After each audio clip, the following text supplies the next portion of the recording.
Medicaid final budget bill. As you know, Trump signed into law the final budget reconciliation bill on July 3rd. Today is July 6th.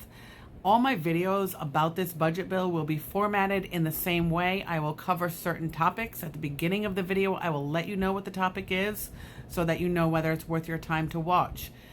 Every single video I do on the final budget bill and what's in it will be labeled as all other videos are on my page, but it will be labeled with the words final budget bill in the title, in the label, and then it will tell you what's in that particular video so that you can find it very easily. What's in this video? Medicaid eligibility, work requirements, exemptions, renewals, retroactive coverage, free choice of provider, gender affirming care, and prescription drug coverage. Only have 10 minutes. Let's dig in right now. Work requirements. The effective start date is no later than December 31st, 2026. Now, states have the option to start work requirements anytime before, but they cannot do it after that date, which means they could start today. Work requirements for individuals ages 19 to 64 who are enrolled in or applying for Medicaid via the ACA expansion group or a waiver. You must work or participate in 80 hours a month work. How do they define that? You could be working and getting paid for it, just getting a job, 80 hours a month. You could be in school 80 hours a month. You could be volunteering 80 hours a month. You could be exchanging your work, your time for goods or services 80 hours a month. Okay? All of those things would qualify. Who is exempt from work requirements? Parents of children with ages 13 and under. If you have a child 14 and older, then you are going to be required to work. Unless you have a child who is 13 and under as well. Okay? Disabled and elderly, age 65 years or older, you are exempt from working. Caregivers and parents of disabled children. This is tricky because it's going to vary state to state, okay? Technically, you are exempt from working as far as the federal government is concerned, but your state has the leeway to determine if they feel as though you're going to be exempt as a caregiver or parent of a disabled child. Now, states can implement their own requirements and their own specific rules for those exemptions. Parents of disabled kids, your state will look at various factors such as the age of your disabled child, the severity of their disability, and they'll look at their own policies within your state. Some states are automatic. Some states, if you are a parent of a disabled child, no matter how old that child is or what the disability is, you are automatically exempt. While other states, they have to look at things like they'll ask you to prove, what do you do every day? Tell me what you do, how many hours you do it, how often and what your child needs for care, etc. Make sure when you apply or are filling out any paperwork, if you are a caregiver or a parent of a disabled child, anytime you speak to a caseworker, you need to find out from your local DHS office that you are also applying for this exemption.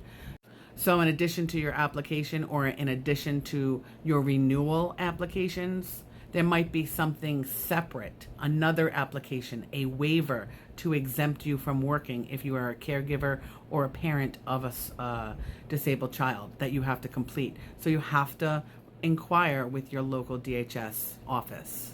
I will tell you, Arkansas, Georgia, they're going to be two of the hardest states. States are going to adopt their own policies because states are picking up so much of the funding that is now going to be lacking from the federal government that the states are going to decide what Medicaid covers, who's exempt from what.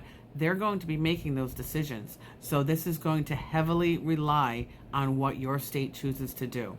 Everything from SNAP to Medicaid to all social programs. Also under work requirements, states are required to verify that individuals applying for Medicaid have been working or volunteering or in school, etc. for 80 hours per month for the past 3 or more consecutive months prior to the date of application. Those who are already on Medicaid, when you have your recertifications, you also, and if you're required to work, you have to prove that you've been working for 3 consecutive months in between every recertification, which will be every 6 months for your category. So essentially, you're going to have to just always work 80 hours a month. Next, seasonal workers automatically meet the work requirements if your average monthly income meets specified standard. You'll have to find out from your local DHS caseworkers what that standard is and if you qualify. Next, anyone denied or disenrolled from Medicaid ACA due to work requirements, they are also ineligible for subsidized marketplace coverage, which means you're paying full price, no discounts.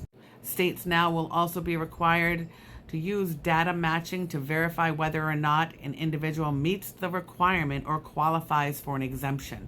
So I know some of you are saying, oh, they already do that. No, they don't. There's going to be so much more available to DHS to make sure you're not lying on your application, essentially. So whether you're a parent of a disabled child, whether you're disabled, whether you're elderly, whether you are someone who has to work, required to work, they have a lot more systems and will continue to have a lot more systems in place to make sure that what you're putting on your application is in fact truthful.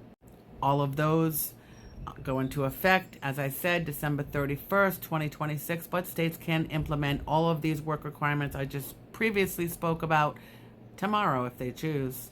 Next topic, eligibility determinations, recertifications. For every single person on Medicaid, no matter what your circumstance, except for Medicaid expansion adults. Everyone else, your renewals will continue to be every 12 months. For individuals who are part of the Medicaid expansion adults, your renewals will be every 6 months. Effective start date for that, for any renewals scheduled on or after December 31st, 2026. Next topic, retroactive coverage. It used to be 90 days prior to your application that you would be able to receive retroactive coverage, whether you're on Medicaid or ACA. Now, retroactive coverage is limited to 1 month coverage prior to the date of application for expansion enrollees, and it's limited to 2 months coverage prior to the date of application for traditional Medicaid enrollees. The effective start date of retroactive coverage laws, January 1st, 2027. Next topic, free choice of provider. It's always been that if you have Medicaid, you can go to any provider you want as long as they accept Medicaid as payment. No longer the case. No longer the case anywhere in this country. Now, Medicaid will not pay providers that are nonprofit organizations, essential community providers primarily engaged in family planning services or reproductive services. Also, Medicaid won't pay providers for any services if they provide abortions outside of the Hyde exceptions and received more than $800,000 in payments from Medicaid in 2023. Essentially, that means that someone you go to now, you might not be able to go to. And that, again, is going to be on a state-to-state basis and a provider-to-provider basis. Let's say there's a provider you go to that has a ton of patients on Medicaid. Well, they're only going to be allowed to have so many. So some of you are going to get kicked off from that particular provider. Next topic, gender affirming care. There will be no federal matching funds for gender transition procedures defined to include puberty blockers, hormone treatment, and surgery for any individual enrolled in Medicaid and CHIP. Effective start date immediately, and there is no end date to that. This will heavily fall on what your individual state does and decides to allow. Some states will continue to allow gender-affirming care for those on Medicaid or any forms of Medicaid, because the states will pick up the costs. Some states will not allow it at all because they're putting in legislation specific for their state. Prescription drug costs, it's going to vary state to state. States are not required to offer prescription drug coverage with their Medicaid programs. So it's going to vary state to state whether or not Medicaid or Medicaid programs cover your prescriptions anymore. I will keep you updated with all of these things. I have a lot more information to cover. It's going to take weeks. But please like, follow, and share so that I can continue to provide you with content, and I appreciate you being here.